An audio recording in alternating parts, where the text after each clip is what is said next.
So the code that I have right here is available in a GitHub repository. I just pushed it. So if you want to follow along, first of all, you'll need to set up the MySQL database.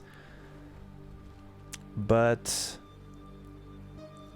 here is the GitHub repository where you can catch up to where I am. Other than that, the only overhead you have is setting up the SQL database, which a few commands, or go back to the other video, which can be found in my YouTube channel. And there is a section in there talking about getting it set up. But I'm going to keep going on here. We'll explain what's going on with this old code. And essentially, we have two functions. So this is Python. That's the whole concept of the Go Hack Yourself series. I wanted to create a simple example of a vulnerable application and then exploit it and then mitigate it. So the SQL injection one consisted of two functions. One of them is a broken authentication function. It takes a username and a password, connects to the SQL database using our username. If you're familiar with this code from the last video, you'll notice I made some changes. I pulled out the DB username, password, and name and just made them variables so that when you download this from GitHub, you only have to change it up here. You don't have to change it in both functions. So this is our vulnerable one.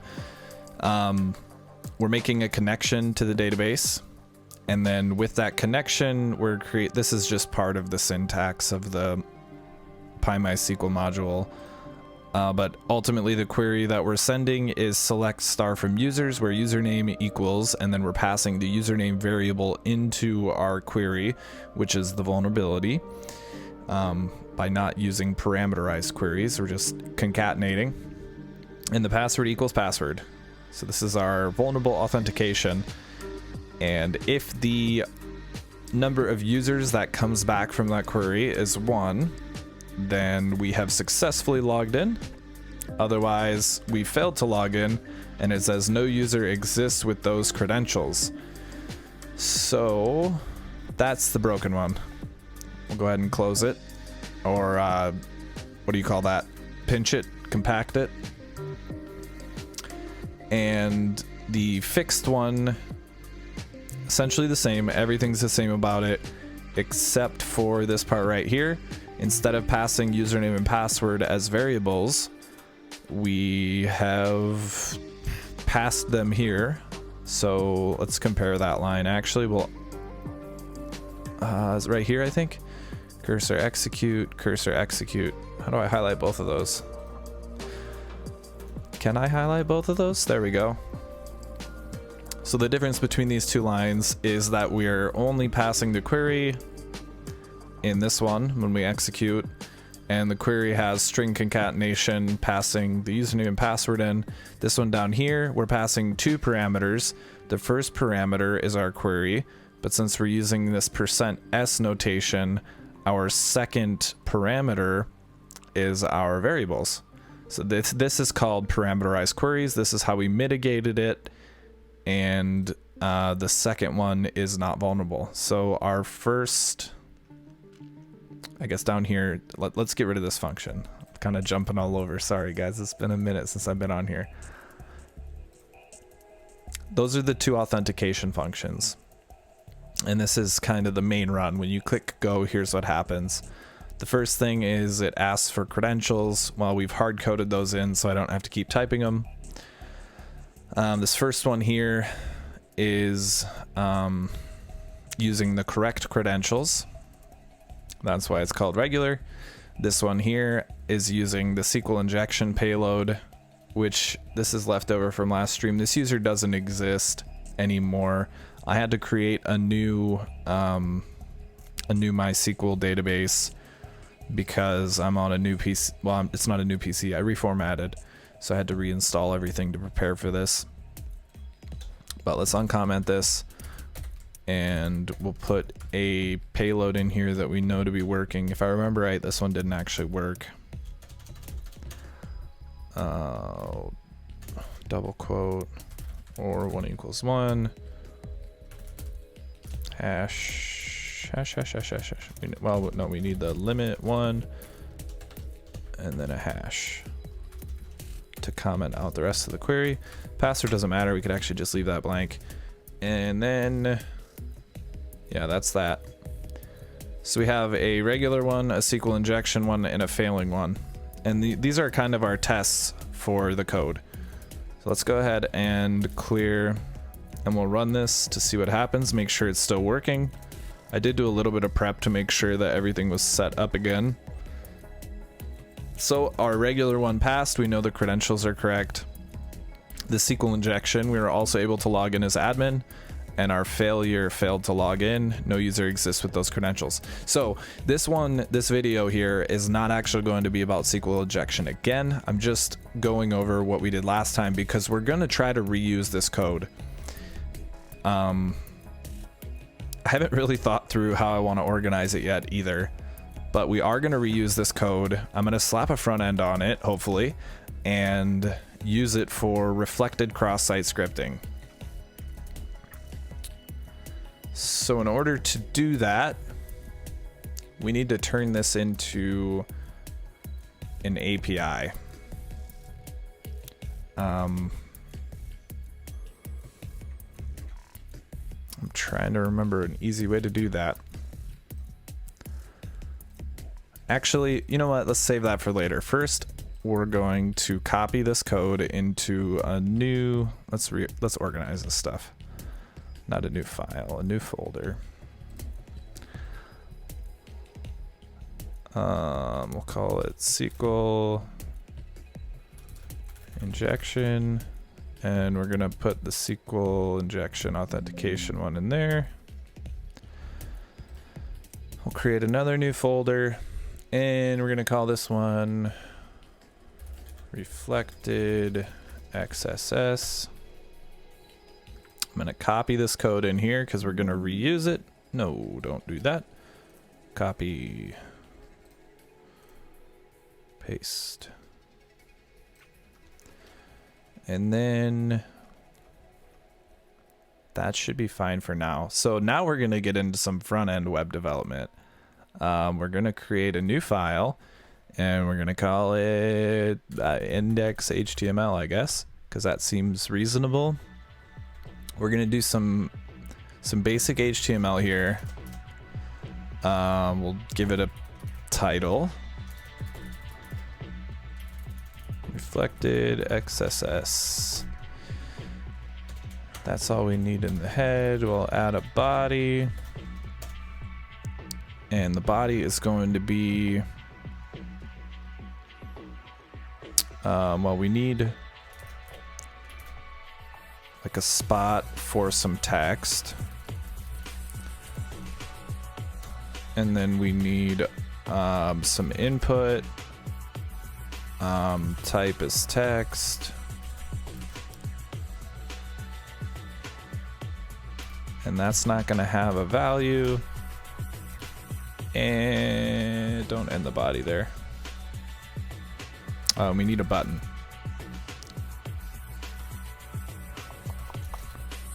We'll say submit for that. We should probably have 2 inputs because we are, oh, we can make this one password. We are doing, do you have to end an input? I don't think so. So we're going to be adding a front end to our authentication. Get rid of that one. And we'll get rid of the get ignore. We're adding a front end to the authentication. So we need to have a spot for the username and a spot for the password. We'll give these IDs as well. That way we can manipulate them with JavaScript. ID.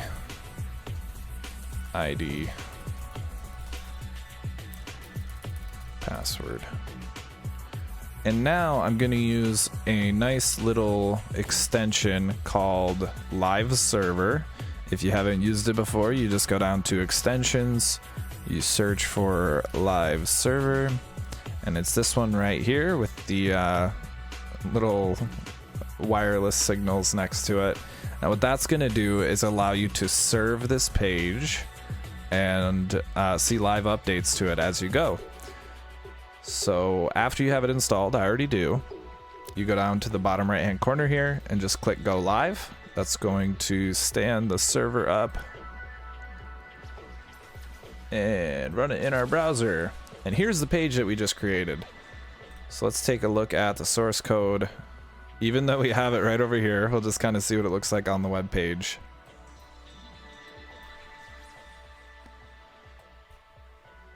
Yeah, it's pretty much the same as what we had.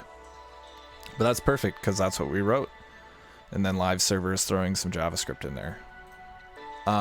Let's throw some stuff in here and see what happens. Nothing, because the button is not programmed to do anything. If we inspect it, there's no like listeners or anything like that. Can I turn autocomplete off?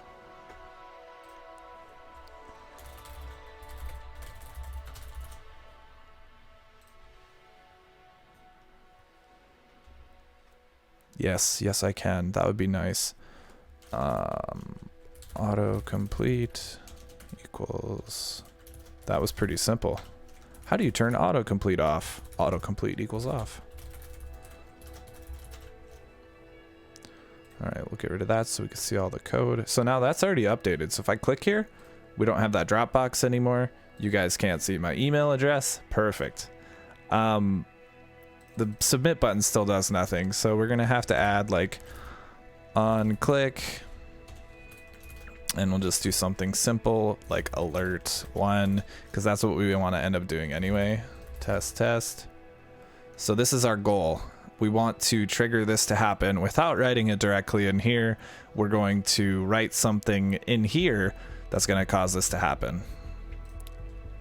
So I guess we don't need to connect the front end to the back end quite yet. For reflected cross-site scripting, we could probably just do this purely in JavaScript.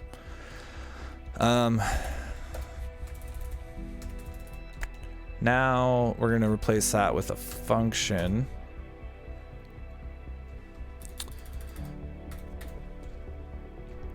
We'll call it reflect input.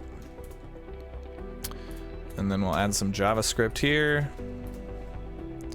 How are we going to do this? Function, reflect input.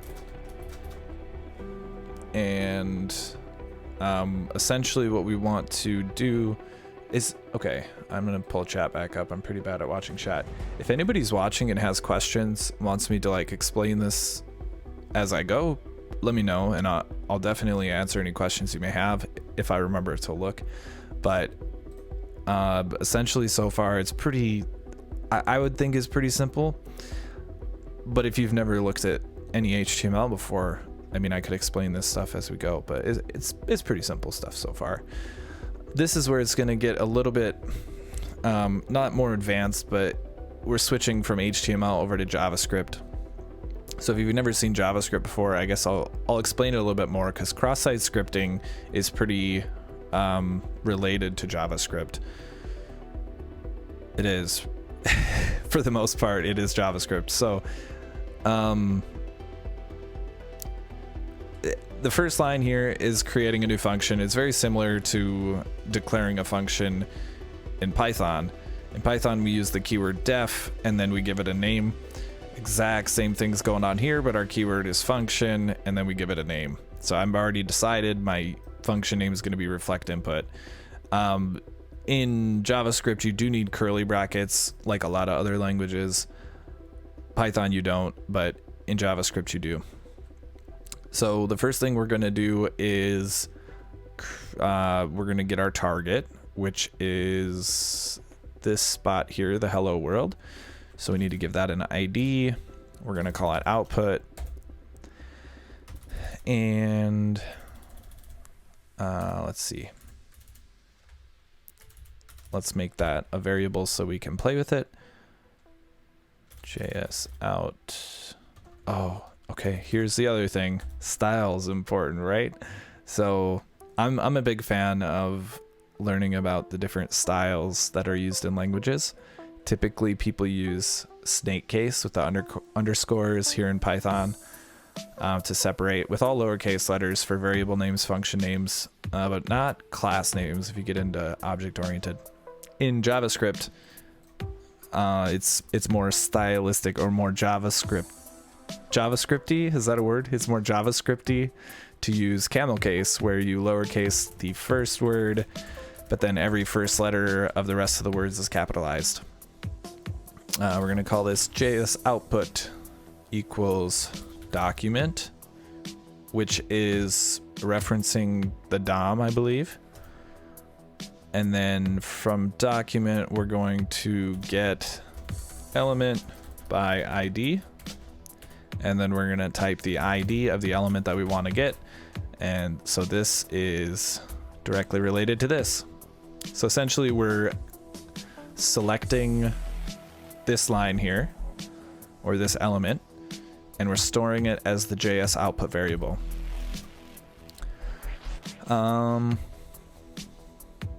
That's good so far. That's good. Next, we probably want to, do we just set it? I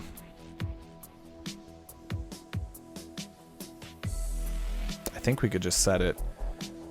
JS output dot inner HTML equals username.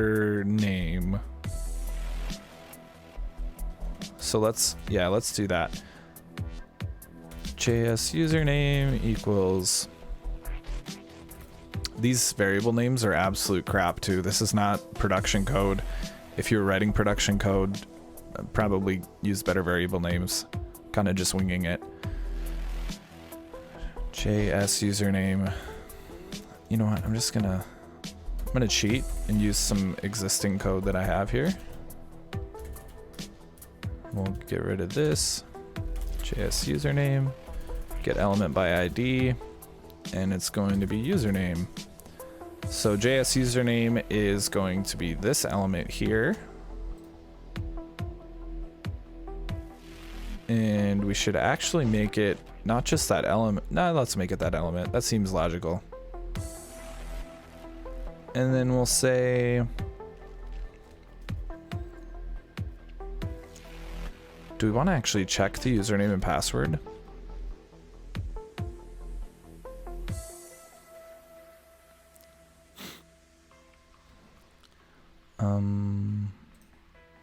We probably should check the username and password, but for the sake of this, we just want to get like the simplest example. So I'm not going to throw a bunch of ifs in here. JS output dot inner HTML equals JS username dot, I think, value, maybe. Let's try it. So that's already reloaded. When we do this test password, we would expect this to update to test. Hey, it's working. Nice. So now we try to do some cross-site scripting. Script alert 1 and script. And then we can leave our password here. Oh, it didn't work. Okay, let's see why it didn't work. I have a feeling it's our payload and not our code.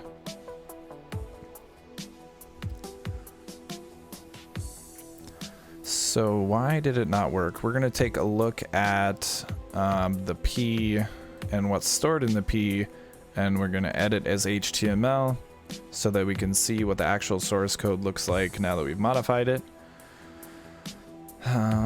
Script alert 1 and script. I don't see why that's not working unless we have to end the P. Maybe.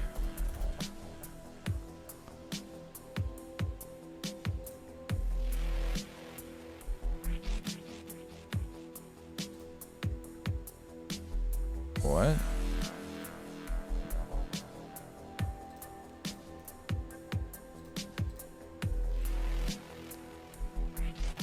Do I need to specifically call out JavaScript? That's not working. Let's try a different payload. Image source equals X on air equals alert cross-site scripting.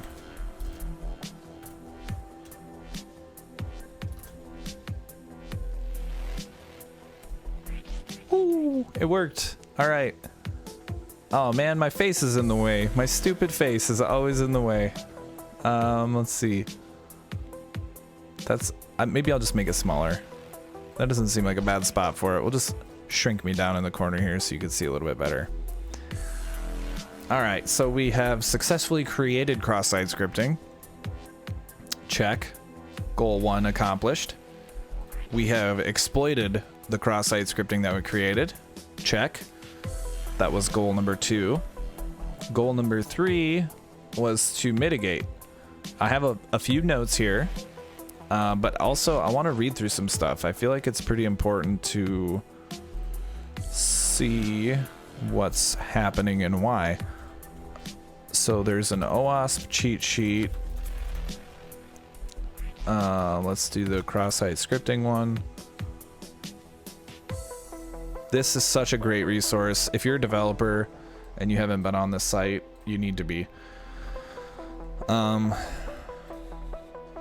Secure coding is pretty much explained here, at least mitigating the OWASP top 10. So this is just an introduction, I believe, to the cheat sheet itself and what cross-site scripting is. But let's read through the whole thing, because what the heck? It's only been like 20 minutes, and this went a lot quicker than I thought it was. This cheat sheet provides guidance to prevent cross-site scripting vulns. XSS is a misnomer. The name originated from early versions of the attack where stealing data cross-site was a primary focus. Since then, it is extended to include injection of basically any content, but we still refer to this as cross-site scripting. Cross-site scripting is serious and can lead to account impersonation, observing user behavior, loading external content, stealing sensitive data, and more. This cheat sheet is a list of techniques used to prevent or limit the impact of cross-site scripting. No single technique will solve cross-site scripting. Oh, I didn't know that. Using the right combination of defensive techniques is necessary to prevent cross-site scripting. Framework security. I believe this is for using like React. Yeah, React, Angular. And we're not using frameworks, so I'm not going to read that because that's a little over my head still. Here is the defense philosophy. For cross-site scripting attacks to be successful, an attacker needs to insert and exclude. That's not exclude. An attacker needs to insert and execute malicious content in a web page. Each variable in a web application needs to be protected, ensuring that all variables go through the validation, are then escaped or sanitized, is known as perfect injection resistance. Any variable that does not go through this process is a potential weakness. Frameworks make it easy to ensure variables are correctly validated and escaped or sanitized.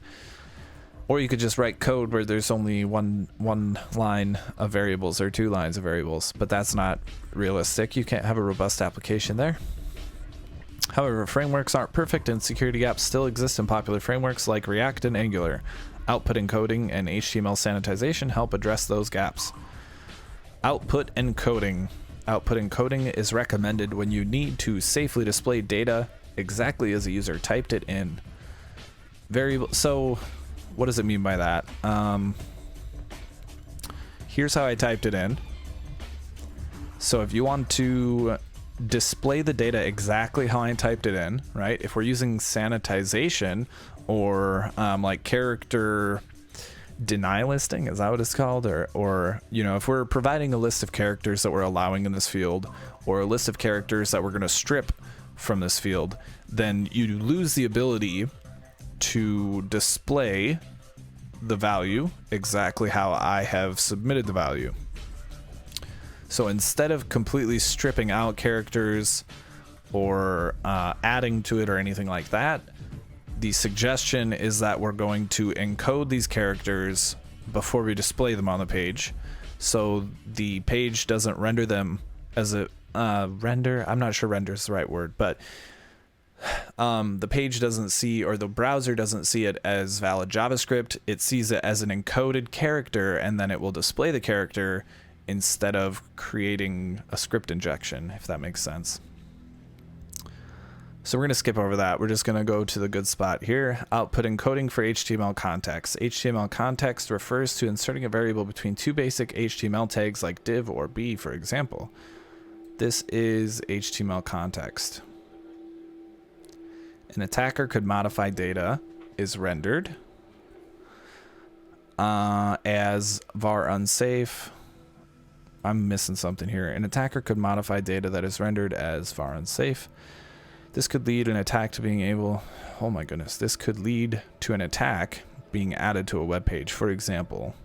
Oh, so the attacker is providing this, which is very similar to the payload that we tried to use the first time. That didn't work.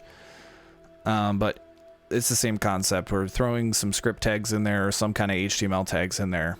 And when this renders, instead of displaying this value exactly, the browser sees it as JavaScript and executes it.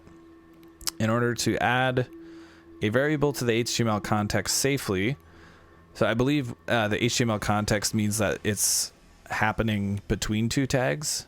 Yeah, between two basic tags, which is exactly what we're covering. Let's take a look quick. So we are doing this value right here, and it's between the P tags, paragraph tags. In order to add the variable safely, use HTML entity encoding for the variable as you add it to the web template. Here are some examples of encoded values for specific characters. If you're using JavaScript for writing to the HTML, look at the text content attribute, as it is a safe sync and will ultimately HTML entity encode. So what does that tell us? It tells us that this is the proper way to add this value to here without the website or without the page or the browser seeing it as JavaScript. So instead of setting inner HTML, we should set text content. And now, oh, I lost the payload. Oh my goodness. I can't even go back and get it. I remember what it was. Image source equals X. On air equals alert XSS. And then a password, it doesn't really matter.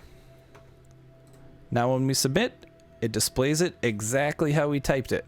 And to see a little bit more what's going on here, we can right click inspect. And it did a good job of finding where I clicked inspect. So if we look here, it doesn't look that much different than before.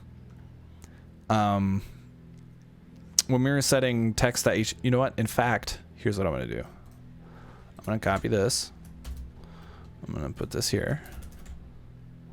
That's not a comment. Payload. And then we're going to set this back to, actually we'll make 2 lines. One of them is going to be the right way. One of them is going to be the vulnerable way. Inner HTML. Comment this one out. So let's put our payload in here. There we go. We got the cross-site scripting. And I'm going to take a screenshot. Maybe. Do I have a screenshot tool?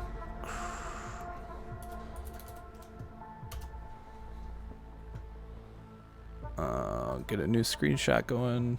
Maybe here. Oh my goodness. I hope you guys can still see this. I normally don't use this tool. Yeah, we'll use that one. And we're gonna, oh criminy. That's not what I wanted to do. Let's take a look at the edit as HTML. And we're looking at the spot where the reflected, yeah, right here. So let's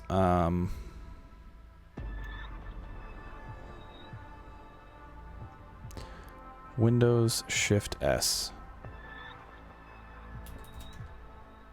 Nice. We'll take a picture of this quick.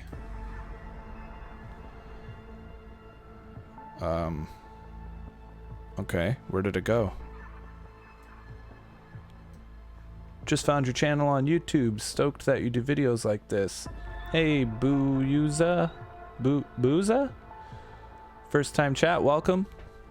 I'm glad that you're enjoying this. I thought it was a pretty cool idea too.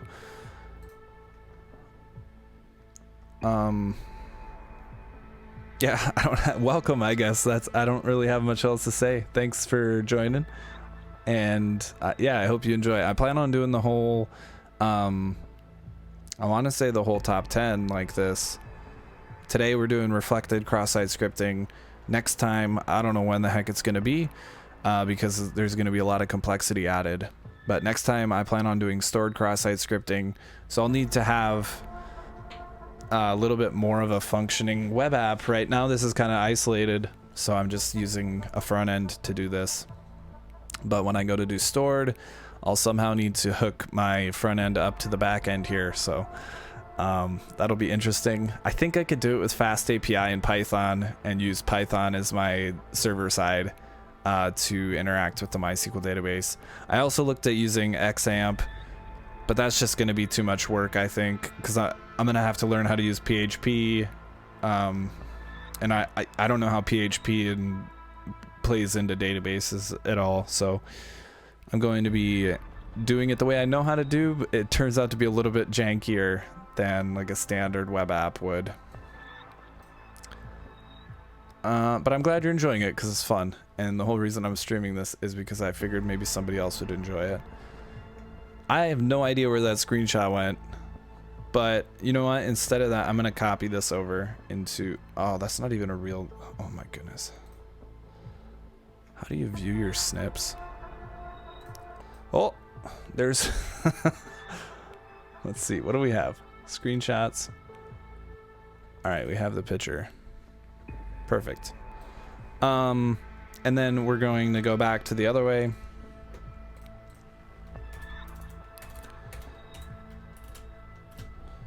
And we'll throw the payload in there,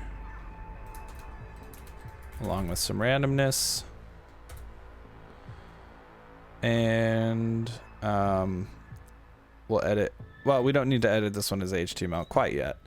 So we're going to compare the two images.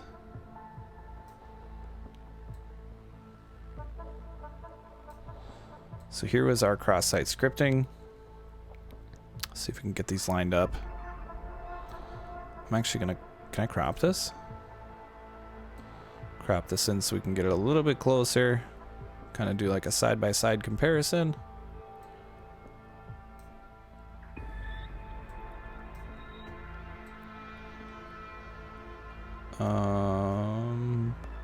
That should be line for line. So if you look at this, these actually look identical, right? We have this line here, which is where we're injecting code. We have the paragraph tag, the ID, and then after the paragraph tag closes, we have an opening, we have an image tag, which was our payload. And this looks exactly the same, but there's no syntax highlighting. So if you're in inspect like this, you actually have to right click and edit as HTML, and that shows you the actual I don't know, the actual HTML, I guess. And these values here, the reason this isn't executing is because they're now encoded. So we have the ampersand less than colon or semicolon, and then ampersand greater than semicolon. And that's why this doesn't execute. And so just as a reminder, the way that we fixed it is by switching from setting inner HTML to setting text content. I think there are other ways to do this too. It saved your pictures directory in Windows. Yeah, thanks, man. I should have read your message earlier. It's yeah, it was. I'm still getting started with your Rust video, but watching along is helping me learn. I appreciate it. Oh, yeah, so I'm not Tyler. Tyler was doing the Rust video.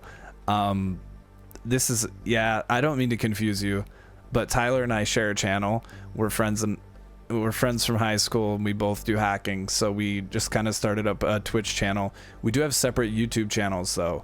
So if you're looking for the other videos in this series, check out, I have like I think there's a link to it on Twitch, but I'm Nate. So click on Nate's YouTube channel and you'll see the Go Hack Yourself series. That's where I did the SQL injection in the first video, and then this will be the second video with reflected cross-site scripting. But I'm glad that you're enjoying the Rust. I missed the Rust stream, but Tyler, he got pretty far. I was looking at the code, and it's different. Rust is a lot different than any other code I've ever seen, and it seems fun. He said he's enjoying it, so that's pretty exciting. But yeah, I think Booza, I think I'm pretty much done right now. So yeah, I guess I'll just push this, and then if you have any questions or if you just want to chat, I usually don't get done this quick. 35 minutes, that's like a record. Everything else I've done has been like hours and hours. We're gonna add our index.html. Can I just add all changes?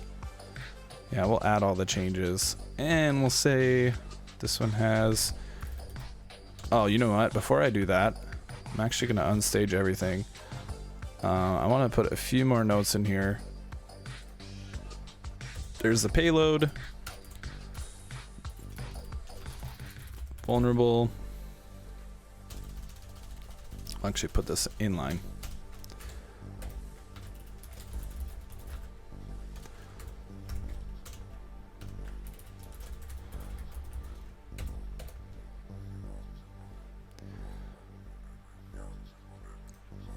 There was more. I'm gonna do the other ones.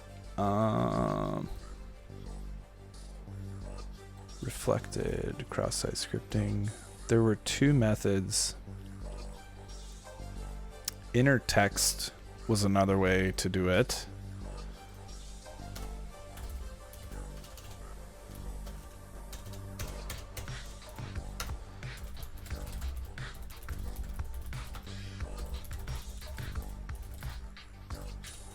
And I believe this one will be mitigated as well.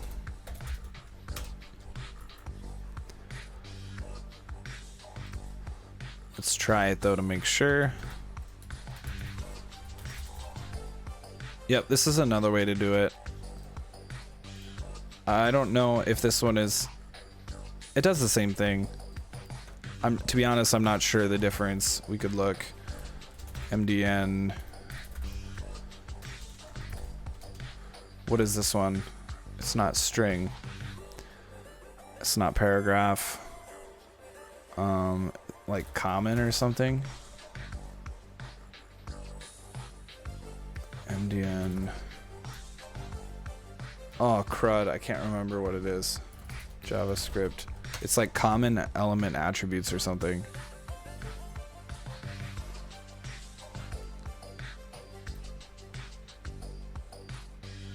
Oh man, I was just looking at it earlier.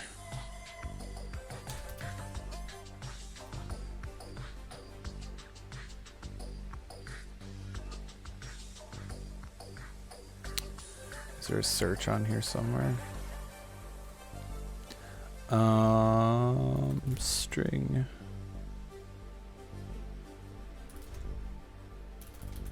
P.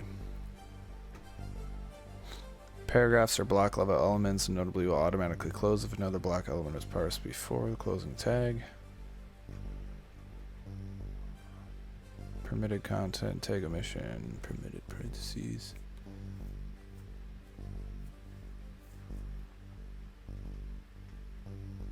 Global attributes, that's what they're called, I think.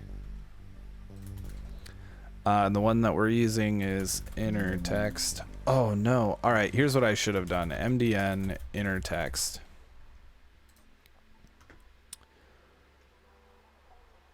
So let's take a look at inner text, which appears to be a safe way to do it. The inner text property of an element interface represents the rendered text content of a node and its descendants. So we're setting the rendered text, which doesn't seem like a good idea, I guess.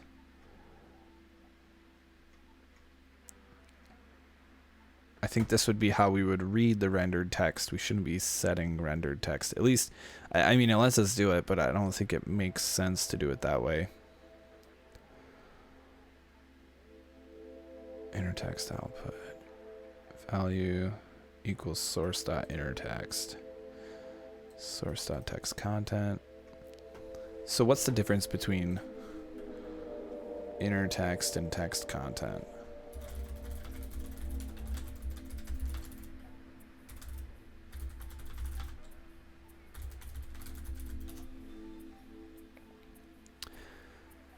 Text content gets the yeah, here we go. The text content property.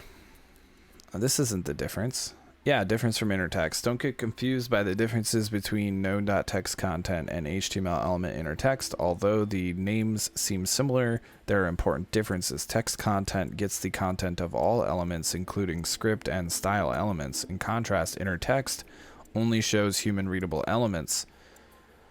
So that only affects if we're getting something. Text content returns every element in the node. In contrast, inner text is aware of styling and won't return the text of hidden elements. So if that there again is a difference in getting, and we're interested in setting because we're trying to avoid reflected cross-site scripting. Moreover, since inner text takes CSS styles into account, reading the value of inner text triggers a reflow to ensure up-to-date computed styles.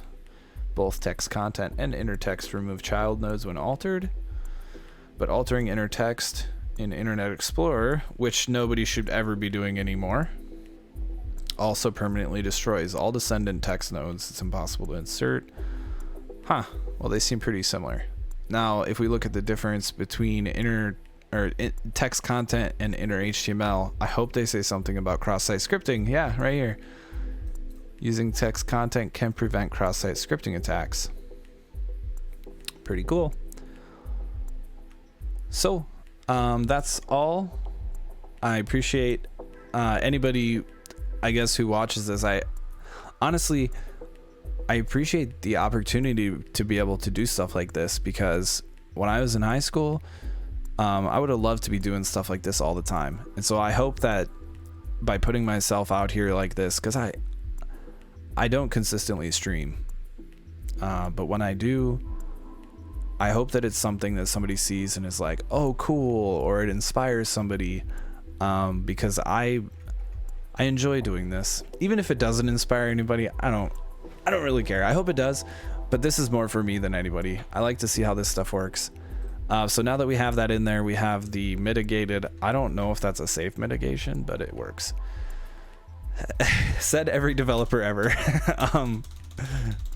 We're gonna go ahead and push this to GitHub, and then if you guys want, you could download it. That's mitigated. And let's go ahead and throw the cross-site scripting mitigation guide in here too. Mitigation from, and then we'll get rid of this one. That's a janky way to do it. We'll do the official way using text content, and we'll uncomment the vulnerable one. That way you can play with it if you decide to download this. Go ahead and add all those, and we'll call it reflected XSS. All right, thanks for watching. Definitely inspirational. Thank you, man. Yeah, that's awesome. That made my day. I appreciate it. Have a good one. Boo. Next time you'll have to tell me how to say your username. Take it easy. Have a good night.